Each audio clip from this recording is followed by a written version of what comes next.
সম্মানিত বন্ধুগণ, আমার ভাইয়েরা বলেছে আপনাকে আমরা এটা ছাড়বো না, আমরা আপনাকে লাখো কর্মী আপনাকে সম্পদ দেব।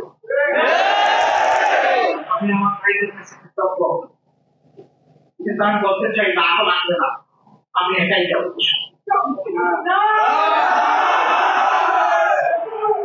আমি জমিকে ঠিক করার জন্য এই জমিকে আমার সহকর্মীদেরকে বাইরে থাকতে হবে। সবাই ভিতরে গেলে এই জমিটার জঞ্জাল পরিষ্কার করবে কে? আমার সহকর্মীরা জঞ্জাল পরিষ্কার করো, আর আমি মুসলিমের প্রতীক হিসাবে প্রতিবাদ হিসাবে আমি জেলে চলবে। কারণ বেশি সরকার তো আমাকে দফায় দফায় জেলে নিয়েছে। আমাকে আগের দিন নিচে পরের দিন ছেড়েছে, এমন কোনো ইতিহাস নেই। আজ বন্দি করেছে 2 মাসের 1 মাসের মাথায় ছেড়ে দিয়েছে, এমন কোনো ইতিহাস নেই। আমাকে দীর্ঘ সময় জেলে রেখে পরীক্ষা নিরীক্ষা করেছে।